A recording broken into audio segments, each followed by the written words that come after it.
Have you ever gotten halfway through a project and you just get to the point where you feel like you made a ton of mistakes and you just want to punch yourself in the face?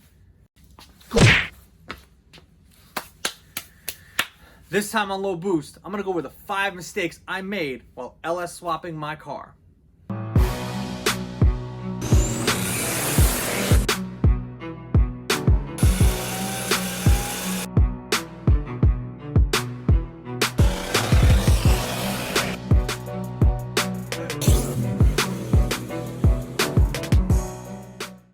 LS swapping my E36 BMW is probably one of the most rewarding things I've ever done in car ownership. The skills I acquired, everything I learned how to do while I was during the whole process, it actually just made me a better car person, and I really was able to understand a lot of things better. And the LS community is absolutely great. There's so many people to help. However, I still made a bunch of mistakes, so I wanted to lay those out for you guys today. So if you're considering LS swapping a car, you won't make the same mistakes that I did. Here we go. The first mistake that I made LS swapping my car was I didn't actually discover Sloppy Mechanics sooner. Sloppy Mechanics is a great database and a great YouTube channel to actually learn how to do the swaps in a not a sloppy way, but a good way, but a cheap way. So by the time I actually discovered Sloppy Mechanics, I was actually about halfway through my build. I went back and watched all of Matt Happel's stuff and was like, I could have got all this stuff for so much cheaper. I didn't need to spend this on this and this on that. That being said, he also has a great tutorial on how to do the swaps, and he's done it in a bunch of different cars and has made a lot of power. So especially if you're looking for a turbo application, make sure you watch a bunch of Sloppy Mechanics videos, the Don't BS Me build, the Fairmonts, before you actually decide to do the swaps yourself, because you'll save a lot of money and you get a lot of know-how too. And I know some of you guys are asking, why are you promoting someone else's channel? Why don't you offer it on yours? I do offer it on mine as well, but I'm not gonna pick any bones about it. Sloppy Mechanics is a great resource. I'm not getting paid by Matt or anything. I'm just telling you, check him out. The next mistake that I made, which really plays into the last one, was I overpaid for parts. There were a number of parts that I got that I could have not spent nearly as much money on as I did. But I'll give you some of my reasoning as to why. And some of it may or may not be even impactful now. I did spend the money and got a real tile 60mm wastegate. I probably could have got away with a $50 wastegate, but the tile one was like 500 bucks. I also got ID 1050 injectors. Now there is some good to it though. I could have got away with getting really, really cheap injectors, but they would not idle as well as my car does now. My drivability by getting expensive injectors has really paid off. The car really drives well. But I probably didn't need to spend all the money that I did on the injectors. The turbo that I got, it's not a super expensive like Precision Turbo, but it's Borg-Warner. And I probably could have got away with getting a VS Racing one or an On3 turbo. I probably would have did just about the same as my turbo did, my Borg-Warner SXE 372. But had I watched Sloppy Mechanics or checked out some other things and what other people did first, probably didn't have to spend all the money on those components as I did. The next mistake that I made, I overpaid for convenience. And what I say that is, I paid extra money to get parts that were already designed, developed, and made specifically for my LS swap application. My motor mounts, my wiring harness, all that stuff. They make specific LS swap parts that are really just plug and play. And it made my swap go a lot faster, which I'm thankful for. But if I did it again with my know-how, I probably would have skipped a bunch of those things and tried to fabricate them myself, or saved a bunch of money on wiring by trying to wire it up myself.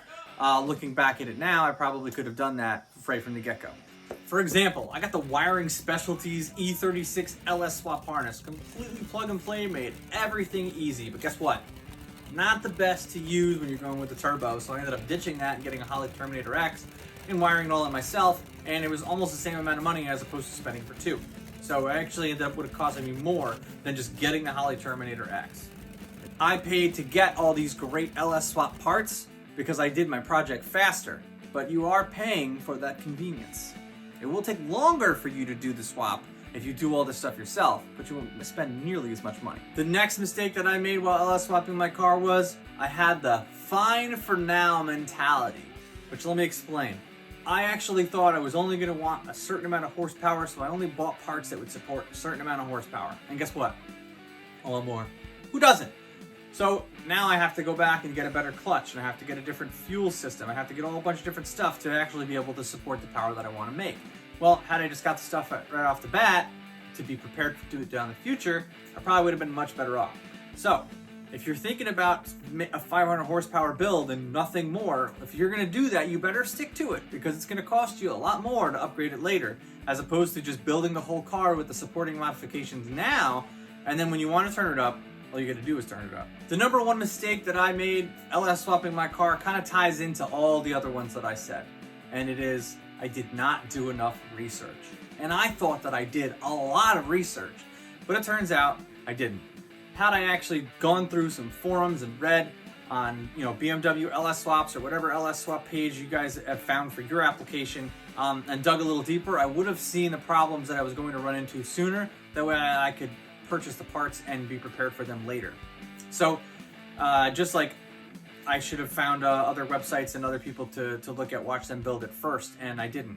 So as much research as you think that you need to do for the car, you have to do more. This also plays into how much you think you're going to spend. Oh, if all I need is a wiring harness, motor mounts, an engine, and that's it. Well, that's not it. Because what if your accessories don't fit, and now you want to get a different manifold so you can actually shut your hood?